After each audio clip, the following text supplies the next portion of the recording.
जहां इस वक्त संसद से आज बड़ी खबर आई है। संसद में हंगामे के बाद लोकसभा से विपक्ष के और भी कई सांसदों को पूरे सत्र के लिए निलंबित कर दिया गया है।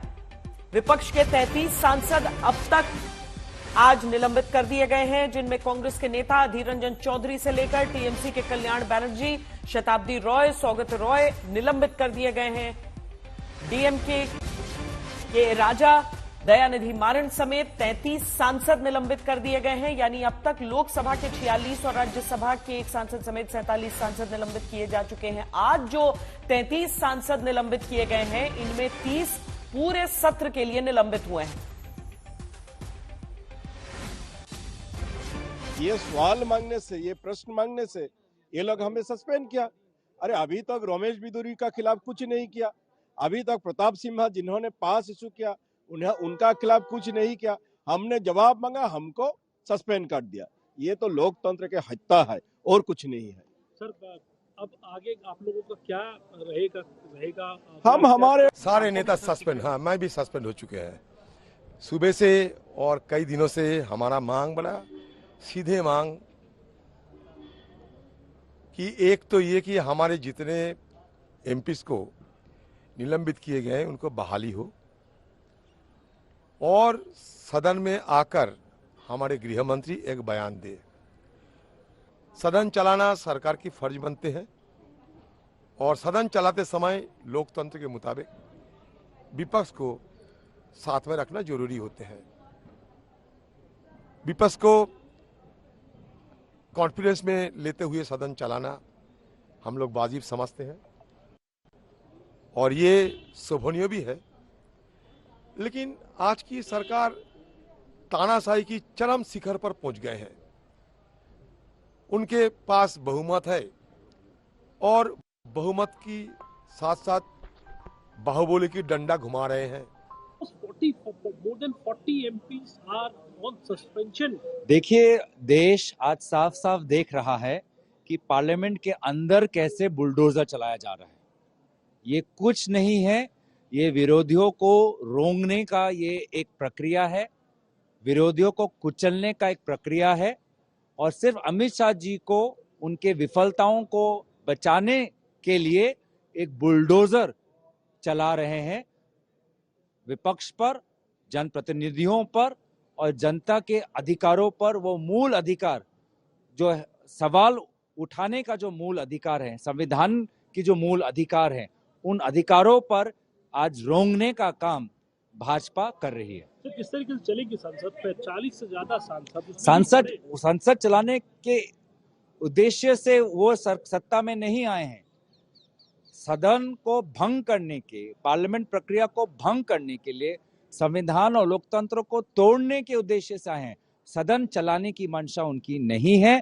सदन नष्ट करने की उद्देश्य और मंशा से वो आज सत्ता में आए हैं।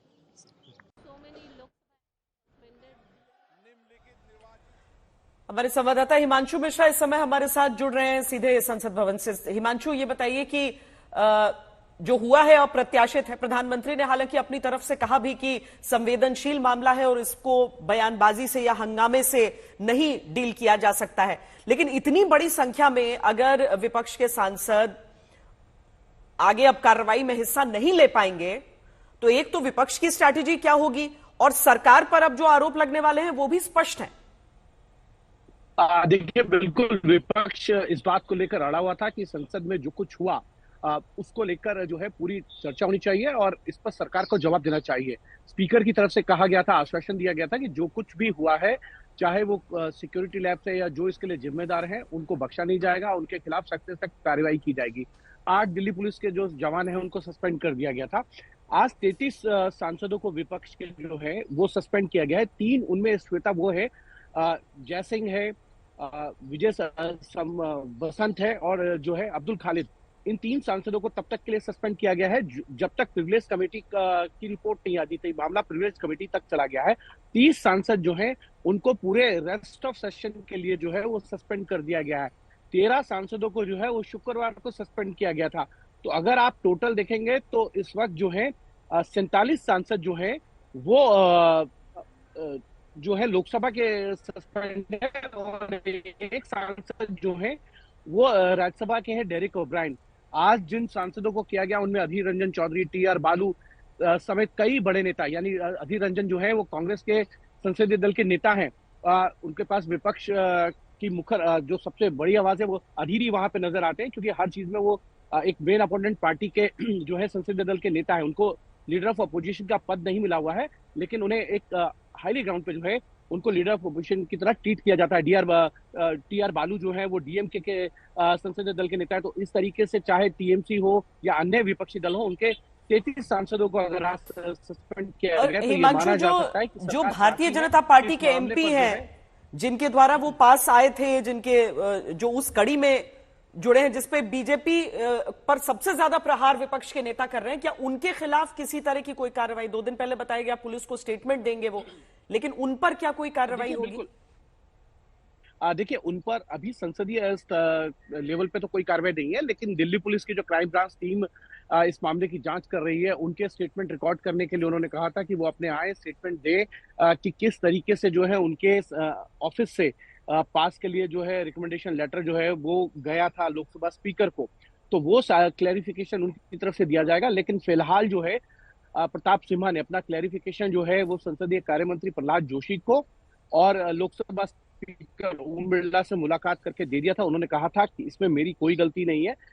ये जो लोग हैं ये मुझे बहुत लंबे समय से अप्रोच कर रहे थे मेरे ऑफिस को कि हमें संसद भवन देखना है, और उन्हीं उसी बिहाफ पर जो है जो मधुसूदन है उनको वो उनकी कॉन्स्टिट्यूंसी से आते हैं, और इसीलिए उनको जो है दर्शक दीर्घा का यानी कि विजिटर गैलरी का पास के लिए रिकमेंडेशन लेटर जो है उनके पीए ने उनको दिया था।